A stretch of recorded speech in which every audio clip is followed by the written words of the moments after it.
right. Welcome to the 121% podcast powered by Century 21 and the OneBlue Real Estate School. My name is Kevin Johnson, CEO and managing broker here. Hey, I'm Gavin Hatcher. I'm the CSO, the Chief Success Officer here at You do know what you do, right? I know. I almost forgot it then. Yeah, he's so happy. He just, our guest today has got you so excited and so flustered that you just forgot who you are. So here at the 121% podcast, we are dedicated to helping real estate agents grow their business to 121% through motivation, education, and of course, taking all that and putting it into action. And today we're going to chit-chat a little bit about, the ever-changing real estate industry. Like most industries, there's been seismic change over the years, but we're seeing recently, the change is starting to accelerate. And so today's guest is our most tenured real estate agent at Century 21 OneBlue. He's saying that politely. He's being nice today for once. Hey, whoa, ouch. I thought it was nice every day, or at least on Mondays. Yeah. But anyway, so we're welcoming Dale Neighbors to the show. Dale is the youngest realtor emeritus, and I say that youngest realtor emeritus in the Greater Tampa Association of Realtors, GTAR. Weird to say it that way. Yeah, right? Yeah. It's different from the Orlando one. I had to stop and process in my head. And what that means is that he has been an active member of the National Association of Realtors for 40 continuous years or more. So that's a huge honor to be the youngest realtor emeritus at GTAR. That means you got your real estate license when you were like 2, so you're good there. You're being nice again. I know. I tried to be. Wow. Well, I'm not sure I have to think about this.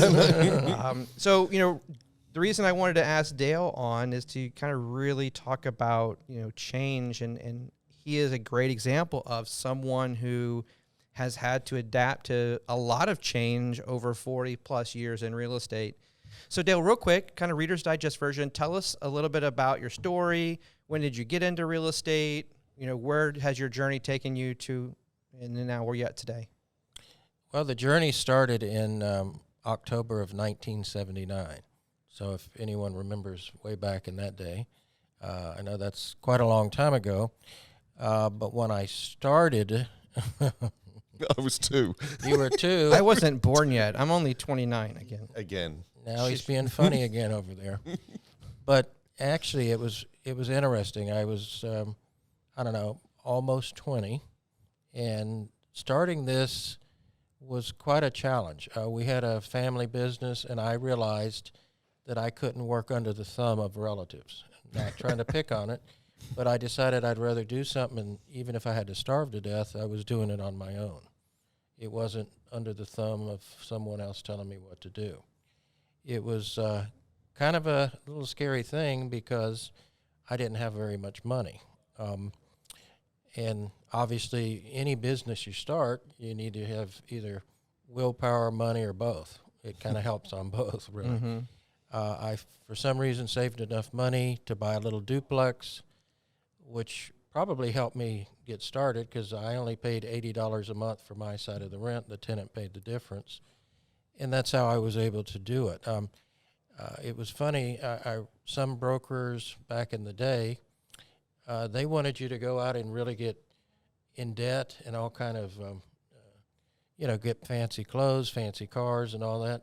But for some reason, for me, that kind of smothered me. That wasn't my, I can't work like that. So I took the other approach. I knew where all the broker open houses and builder models, because they had food. Because that's honestly, and that sounds like a joke, but that's honestly where I ate, okay? When I took listings, I parked the car way down the street because it was an ugly car. So you just didn't want to show up in this car. So, it was quite a, I mean, in a way, I'm glad I did go through those kind of things. Now, going back again into that time, we had a thick green, it looked like a phone book, okay? And every week you got a big fat one once a month. We're talking about the MLS listings. MLS listing book. And then you got a skinny one for a couple of weeks, then you got a fat one again. But a little bit before that, we actually had giant index cards that real estate agents, companies would share them with each other like a giant Rolodex. That was before the book, okay? So that was very archaic there. So y'all didn't use the computers? There was no such thing. Oh. Okay. I know before Kevin. I know that that's hard for Kevin to understand. How did you Both do of it? you. It was pretty intense, right?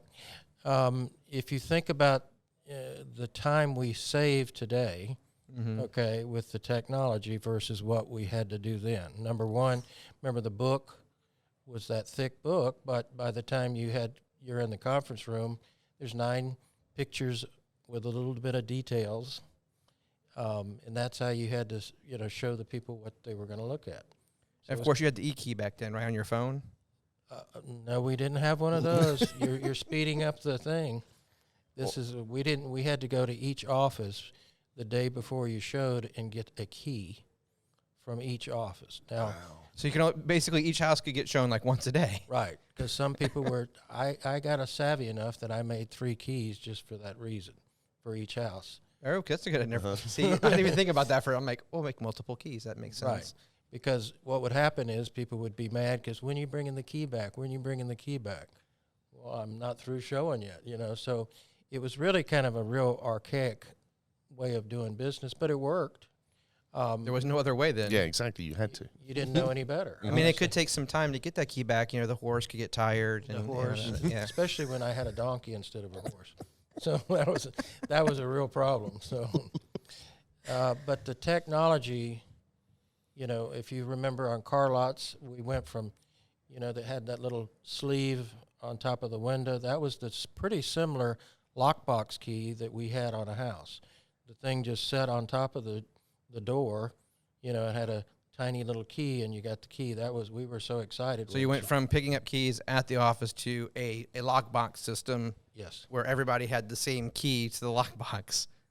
Well, you had your own keys, yeah. Yeah, but I mean, it was the same. It was really the same thing. It was cut the same. So yeah, you have hundreds, if not thousands, of keys out there that can open any house. So if they lose the key, rah-rah. It was a problem. So, yeah. And you couldn't tell who was there in a way. I mean, it was a little. What did happen if someone lost their key, considering every lockbox is keyed the same? I never really dug into that, but that's kind of scary, right? Okay. So that was a problem. So, rolling the clock back up, I guess, or moving it forward, I should say. The difference between the last probably, 10, 15 years, starting back in 79 to probably mid-90s, it was a slower place for change. Yeah. But once it changed, it really changed. But, back in the... So you started out with the books, and going pick up the key at the office. So the next evolution was a keyed lockbox, but did the book change with the key, or was that still like the MLS kind of slowly changed? It was slow, but when we were all excited because you had a dot matrix printer. If anyone has ever heard that or knows what it is, it just prints, words on the page, but you had a cradle that sat on. It had a place for the 2 handsets for the phone. You waited till you hear this crunchy noise, and then you put it in here, and that activated the computer, so you could get the next version of MLS. Oh, so you went from a book that was delivered or printed and shipped to you could print an MLS listing from a dot matrix printer. Right. No pictures. No pictures. Yeah. Only verbiage and words. So that's when you probably learned that you better have a little bit of a good vocabulary and make it sound good. Yeah. Because there was no picture. So you had to paint the picture with words. You needed to paint the picture on that dot matrix printer. So we were all excited when if you think about it, you dialed up a number and you heard a noise and you took the phone and stuck it in the cradle, and that activated the system. So high tech there. That was super high tech. Mm-hmm. So, and then the other part that was kind of, if you can't picture this, but it's Saturday night, right? And it's 11 o'clock at night. Now, today we can electronically send forms all over the place. But I was out, on Saturday night at people's homes with a pen and a yellow marker to make sure that it was agreed upon. Because if you didn't do it, there's no other way to do it. You got to go actually go meet them and present those offers, collect the offers in person, and then go to the seller and present at the kitchen table. Yep. So that's kind of not very efficient. Not efficient in one way, but efficient in another. Good relationship building. Yes, that part, because you felt like you had a closer rapport because you're in their kitchen or their living room. Right. So that was a plus. Going a little bit backwards again, when I started, the contract was maybe 1 or 2 pages total. Meaning it was paper, and you had a big space to write what you wanted to write in there. So that was the whole document. So today, I don't know, what do we have, 15, 20 things to create a contract, pieces of paper, electronically, but it's still the same thing.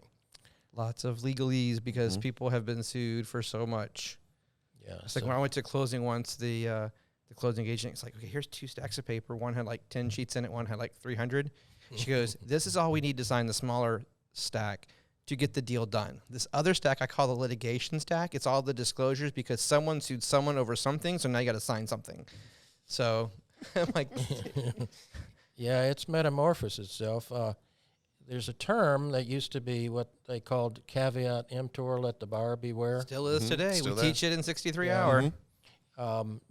But the part of that was, to some degree, back in the day, we were if you think of this terminology, we were single agents representing the seller, okay, even if I was working with the buyer. So it was a very odd, not even what we call today transaction broker. We were agents of the listing office and the seller, not the buyer we were working with. So it was kind of an odd, you had, if the buyer wanted to tell you something, you said, were they going to go up in price? You told them, don't tell me that because now I know it and I can go tell the seller.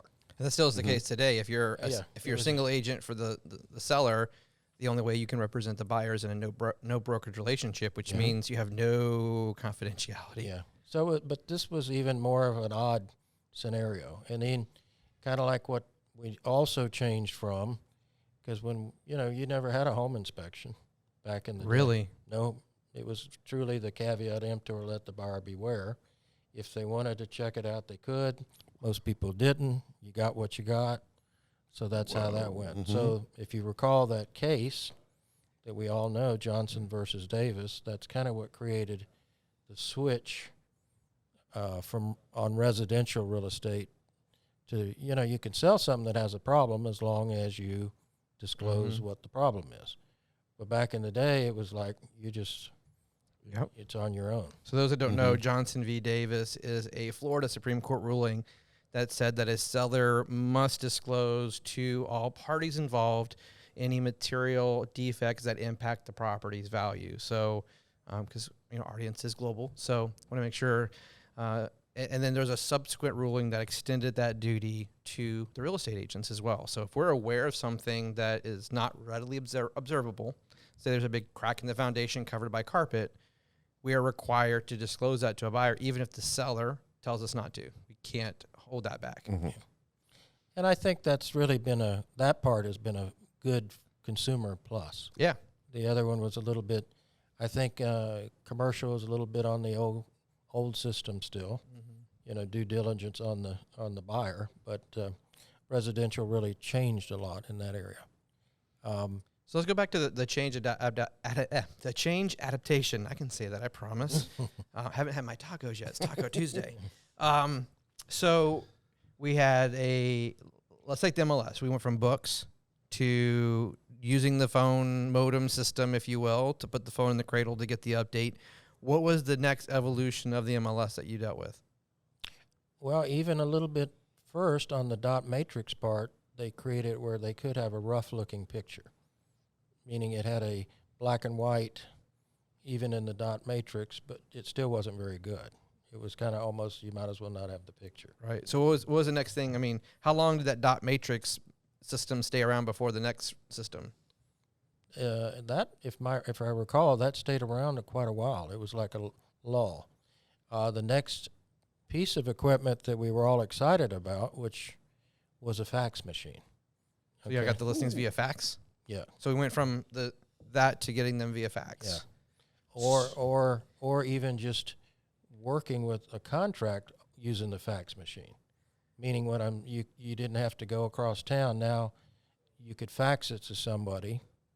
You know, they could print it, sign it, and fax it back to you. But from the MLS perspective, let's try to stick on that. So we went from the book to the dot matrix printer with the cradle to now you're getting, so whenever a new listing went live, y'all got a fax, or was it a weekly dump? Like, 'cause that's a lot of, especially the old school. That was more, I guess, maybe I was misleading on that. It was more the contract side that the fax machine was used. Okay, so what was the next evolution when it came to the MLS from the dot matrix? Was it computer? Really computer.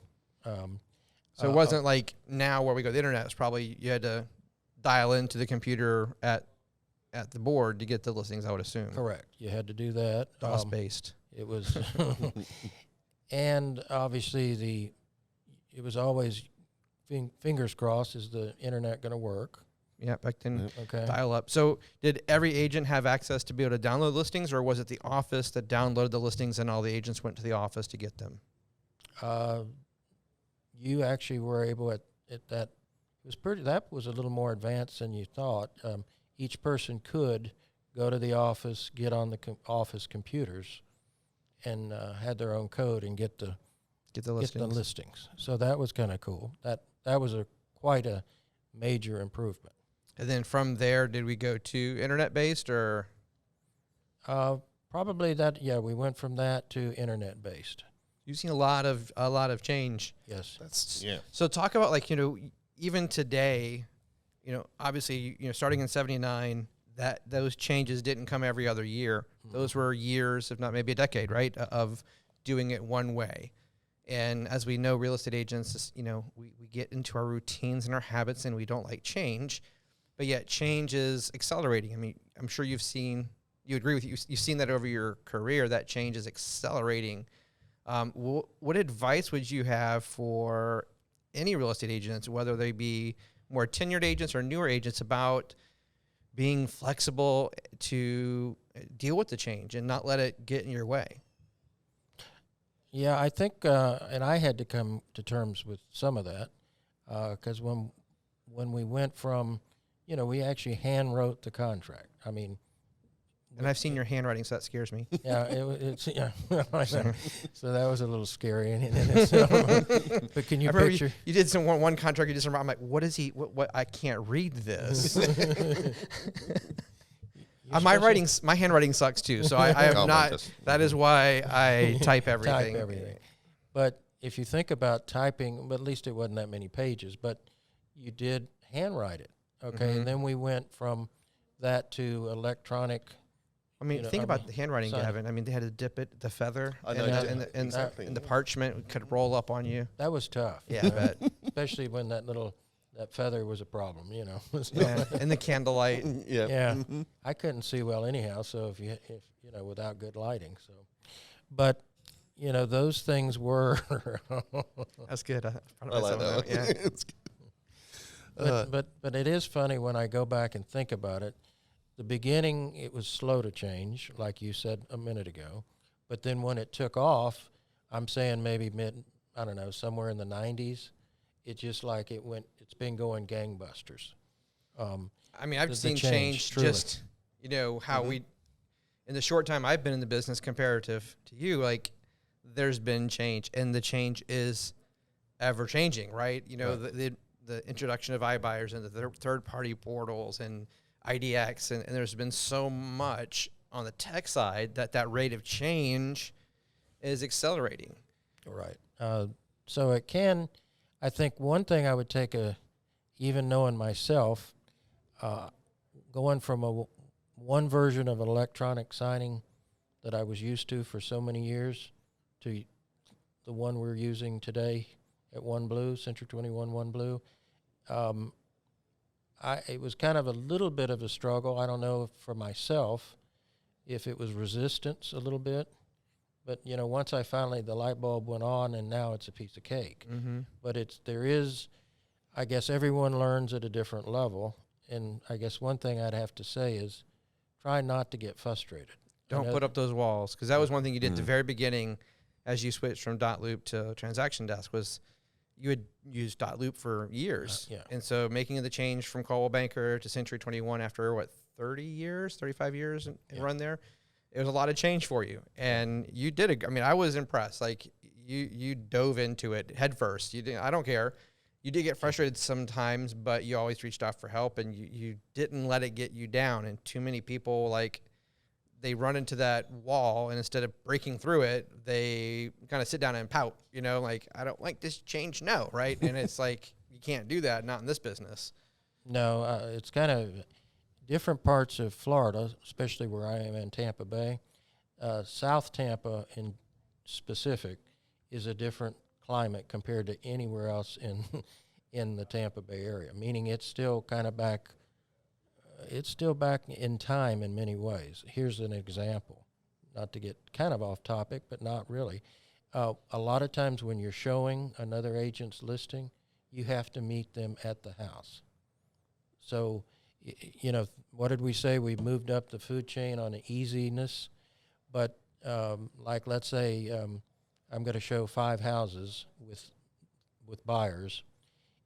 A lot of these homes in South Tampa, you have to meet the other agent because that's just the old guard way of thinking. And it's really unproductive for the owner because you might miss a showing because, Susie Q or Agent X can't be there. So, so anyhow, trying to, I guess, re-educate agents and the public. Yeah, everybody moves at a different pace, and there are some agents that are a lot slower to adapt, if you will, and that you're right. That hinders the customer's experience, the seller or the buyer, because you have someone who is, just either not unwilling or just doesn't care. Because change is here. If we don't, we become extinct. If we keep doing things the way we've always done it and don't evolve with the consumer's needs, that's the problem. And that's really one of the things I love about our brand. I was an agent with Century 21. For those of this your first time listening or watching, we left. I opened up the independent brokerage, and I really wanted to come back to the brand and met with then CEO Nick Bailey and had a chat with him. And what I loved about what the brand was doing is saying, hey, we're really going to be moving from transactional to experiential and putting the customer first. And too many agents put the agent first and the agent ego first and not the customer first. And when the sooner agents realize that if you always put the customer first, put the customer's best, their needs first, what they want first, the rest of it comes. You will be the best agent in town. You'll be always busy. You'll get the referrals. You'll get the repeat customers. But if you treat them like a number, if you treat them like a transaction, they're not going to come back. And, when we first met, almost a year ago now, before making the change to us, that's one of the things I loved about you. I've been watching you on social for a while. You really are dedicated to making sure that your customers are not just numbers. It's an experience for them. You build relationships with them. And then what I loved about you joining forces with Century 21 OneBlue is that, we're heavy tech focused, and you have a lot of old school, valuable knowledge, that you can bring to the table and help teach younger agents how to be more experiential, because that's how you had to do it back in the day. Some of the technology allows us to forget the human side of real estate and focus on the commission check. The latest number I saw was 88%, according to NAR, of customers said they would use their agent again, but less than 10% actually do. And it's because agents get that commission check and it's deuces out the Yep, door. they don't stay in touch. And you stay in touch with I mean, you become friends. Yeah, some of them was a good choice to be friends. Some I'm not sure, but but real quick, a story. There was a family, and this I don't know if we have time to really go through it, but I'll make it quick. One of my quick stories, right? But the guy. We only have an hour. No, Okay. But he came as a support for a friend of his when we met at the office. He really wasn't going to use me as an agent. He was there. This is pre-Century 21 OneBlue, but he came to the office to see if I was okay for his friend to work with. that's awesome. Because she just wanted to check it out. It was a woman friend that worked at the military with him. But when we sat in the conference room, because I called it high-tech, low-tech, using the computer, the big screen, and my famous old big giant maps, put them on the table. He says, I was supposed to work with another realtor. Can I work with you instead? And I said, absolutely. No, I'm not going to work with you. How dare you? And that led to, I can't tell you, with he and his family, like 5 deals. Mm-hmm. And I even with this young family, I think I'm almost considered Uncle Dale now. Mm-hmm. I went to their wedding, the baby shower, and so that was kind of cool. Just all that, to think how that metamorphosed itself right there. Right. And that was just even being in the building. Right. So, what other cool stories do you have about change in real estate? Some other change. I'm looking at, like you said, the websites, and even when I started, the bells and whistle website is not that good. It's another thing. I mean, ours is very good with the company, but it's to try to get leads and interact. But I think I had one that was just kind of, I don't know, agent ego driven, but it had no value to it. So that. I mean, yeah. You had a beautiful site. It had the listings on there. There was a lot of, the vendor that you were using just wasn't maintaining some of it. So I wouldn't say so much as it was ego driven, because you did provide great content. And that's one of the huge benefits. And we actually have another podcast plan. We're going to talk about this, where as an agent with a website and with YouTube and social, you can generate great content that is valuable, educational, and will help you generate the type of leads that you want. So if you want to focus on sellers, well, make sure all of your content, whether it be blogs, videos, social posts, is all geared towards talking to a seller and listing a home, or things they can do to improve their home, or home improvement projects, that type of stuff. You'll start to attract, right, the law of attraction, those type of customers. And that's something that in the past, you go back to when you got started, your best case was to run an ad, right? A billboard, put an ad in a magazine, newspaper, right, or sponsor events and that type of stuff. But you really didn't have the opportunity to put information in front of consumers to be able to educate them and kind of target the way you wanted to get the business that you wanted. Right. Expanding a little bit on that ad, the company I was with at the time, they did spend a lot on paper ads. But if you think about it, because you didn't have a picture, your wording needed to be at least pretty good so someone would call you. Right. Because the goal on Sunday morning was to cross out, keep some, cross out. So today's movement on that is kind of like how, Century 21 OneBlue is about photos. Mm-hmm. So there's nothing worse.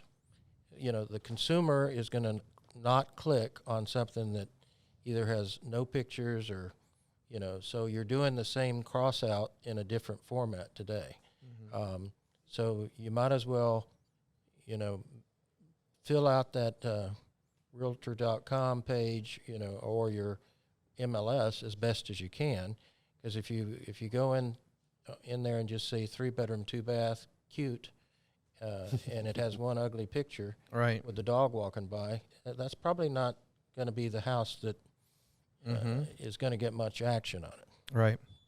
So the one tip on that, though, it might be if you're working with a buyer, it might be good because it might be a secret listing that, that might be a good one to show a buyer because it might really have some features that were hidden. Right. So a lot of change over the years. Lots of change. And I have to commend you because I have run into a lot of agents, as we kind of highlighted, that change is just not something that they're good at, right? And you have dealt with change amazing. Yeah, and look at your business has continued to grow. There's not many realtor emeritus that are still active as you are in the community. Wanting to be active. Or wanting to be active, right? Yeah. My walker's in the back seat. You're it's just so impressive to see someone that just takes change and like, yeah, what change? There are much younger agents out there that have a lot less experience that are struggling with some of the change in our industry. Especially right now with, that certain portal website becoming a brokerage now, and everybody's, oh my God, here's the deal. If you build good relationships, you don't worry about anyone. Yeah. You don't worry about any third-party sites. You don't worry about any competitors. And that's what you've done. The thing I think that has sustained you over the years, in my opinion, from the outside looking in, is your relationships by being experiential. And just kudos to you on that.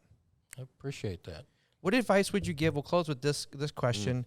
What advice, and you've been kind of quiet, Gavin, so is there a question? I'm soaking Dale's knowledge in right now. Yeah. Mm-hmm. I'm soaking in as much as I can. It's like, Yeah. Mm-hmm. What advice would you give a brand new agent getting in this business? If you had 4 or 5 minutes to impart whatever you could on a brand new agent getting into real estate, thinking about making a change in real estate, what would that advice be? Well, number one, I would say look at it like you are opening up your business. Meaning, I think a lot of people get into this, even though we're commission-based, et cetera. They're not looking. You really are opening your own store. If you went and opened a donut store, what would you do? Would it make money right away? Or would you have to get employees, rent the building, get donut mix? So I've seen the big problem is people think it's instant gratification. HGTV, 3 showings and a closing. Yep. So I think that's the biggest, part of the problem there. Not live lean and mean. If you do get a few checks, be like the old squirrel and save that money. Meaning there again, over the years, I've watched people, they ended up making some good chunks of money, but then 6 months later, they were out of the business because they spent all of it, and then some. And I've seen it over and over again. Or the tax man cometh and you've got nothing. Yep. So, be patient, and don't try to eat an elephant. Eat a big toe at a time. So pick a few of the, Dale, your Dale is awesome. I'm not sure what that means. That's so awesome. I love it. But it's hilarious. I don't eat the elephant, eat a big toe. Eat a big toe at a time. Yep. Yeah. I'm not sure what that means, Dale. Well, what I mean is pick some of the things from either Century 21 University or OneBlue. Don't pick them all. Just pick some. Or any, or whatever. Pace yourself. Yeah, pace yourself because we have agents from all brands all over the world. So or what just pace yourself. Pick a few things because in the past I've been to events where they brought all these different things you could do and all that, and the audience became glazed because there was too many choices. Yep. Meaning you should have only, kind of came in a different way of presenting it because it made it like no one wanted to do anything because they were overwhelmed. So that would be, and the other thing is, wear your whatever brand, wear your brand on you. And if you looked out in the parking lot, and you can't see it here, but, I have this Century 21 magnets on the car. Yep. Some people think that maybe that's a little, there's a time you can, but Just don't cut off people on the road then, because right, then you you get a gotta better be view. nice. That's why I don't have the magnets on my car. and Terrible driver. and one old fashioned You are thing. from the UK. Yeah. Yeah, wrong side of the road. One old fashioned thing, you never know. Have cards in your pocket, because you never know. And if you're at a place, and there's a bulletin board, how much were those cards? Stick a few on the wall, because I've sold. You know what I houses do from that? when I go get gas? Now, even though I use the Bluetooth usually, RFID, but I'll leave a card in the gas slot, the credit card slot. I actually sold the house off of that. You're kidding. I'm dead serious. Best investment ever. $430,000 house from a business card in a gas slot. The guy's like, dude, this is just creative. Yeah. Mm-hmm. You never know. Now you know why we get the European cut cards. They're the same size as credit cards versus the other ones. They stick in there good. Yeah, until you break it. Oh, I'm not mine, right? Well, I don't know whether. But it works. I mean, I got a deal off of it, right? Oh. But you're right. Having those cards, getting out there. Yeah. So be smart with your money. I would Mhm. say also probably should have 6 months of bill money in the bank Yes. if you're going to go to this full time. Don't drink from the fire hose. Take it one step at a time, Yes. right? So I think that was the elephant thing. I'm not sure. That was close. Pace yourself, right? Education, and then get out there and prospect. Mhm. That I keep, Mike Ferry said, real estate is not. It's easy, but it's not simple, right? You got to go out there and work. It's easy as peasy, but you got to get out there and do it. And we talk about the 121% rule: 50% motivation, 50% education. That last 21% is action. And you can be as motivated as you want. You can have the right mindset, all that good stuff. You can attend all the education you want and have all the knowledge you need. But if you don't take action, you're screwed. So you've got to be able to do it all. You got to take that action. Yeah. And don't let things overwhelm you. So Yeah. And then every once in a while, take a break. I took Sundays off every week. I don't care. If a $1 million buyer wanted to look at a house on a Sunday, I'm closed. That was my thing. On Sundays, I did not work. And I think it was the best thing ever. I worked my butt off Monday through Saturday, though. I was in the office by 7 and usually not done until 8. You still are. But Sunday, well, agents are needy, which is a good thing. That's why I'm in the business. And I love what I do. And that's one advice I would say. Don't get into this if you're just getting it for the money. You have to love what you do. Because if you don't wake up every day excited about your day, you're going to find a way to make every excuse in the books to stay home. I just released a video, make money or make excuses, your choice. Every day you wake up, choose that attitude. If your attitude is, I'm going to go out there and crush it, you're going to crush it. You choose your attitude. The choice in the morning is, I'm going to stay home today. It's kind of rainy today, or whatever your excuse is. That's fine. Own it. But those excuses, last time I checked, will not help you achieve your goals and dreams. But the money you will earn by actually doing what you're supposed to do will. Yep. And so be self-disciplined would be a good piece of advice too. Well, Dale, it's been an exciting almost a year since you joined us. I still say it. I said it then. With your knowledge and our technology combined, we're unstoppable. Your willingness to share your knowledge with our younger agents has been incredible. Everybody's I told the crowd that Dale was going to be here today for Taco Tuesday, and everybody's all excited Dale's coming. You're like a movie star around here. So thank you for being a part of our family here at OneBlue. Thank you for coming, share some stories and knowledge about change and adapting with change. It's so important in this business. Don't let change stop you. Let that change be fuel to help you evolve even more. Take that to the next level. Any final words, Dale? Any kind of whatever company you're with, if they have a big event, go to it. Yep. Okay. Get involved. Those big events, you might learn more than you think by going to whatever their big event is. Mm-hmm. So that would be something, because you never know where you're going to get those extra little tidbits. Those extra nuggets of knowledge. Exactly. Nuggets come when you don't expect them. Gavin, any final thoughts? Don't. Or any thoughts, because you've been pretty good. Any opening, closing, middle ground thoughts? What do you want to add to this change conversation?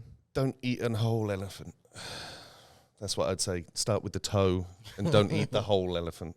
That's So what I got relevant? from this whole. Okay. Yep. Mm-hmm.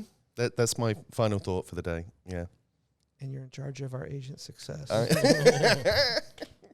No, actually, Dale's a real help with that as well. So yeah, it's Wait, eating elephants? no. I just say roll with the punches. Yeah, roll with the punches. Adapt when you can. Otherwise, yeah, if you don't adapt, you're going to get left behind. And I think that's the moral of Dale's story. There, he would still be with us if he hadn't adapted. He adapts very well. Mm-hmm. There you go. Well, thank you so much, everyone, for watching. If you enjoyed the show, please do me a huge favor. If you're watching on YouTube, smash the subscribe button, smash the like button, and click the bell so you can be notified when we release new videos. If you're listening to us on one of your favorite podcast apps, please do us a favor. If you enjoyed the show, enjoyed the content, leave us a 5-star review. That will definitely help get our audience to grow and be able to put our show in front of more people. Forever grateful for helping us out. Thank you so much for watching. As we say every week, go out there, be extraordinary, and no matter what, every single day, don't just give it 100%, give it 121%. Thank you so much for watching and listening. Have a great day.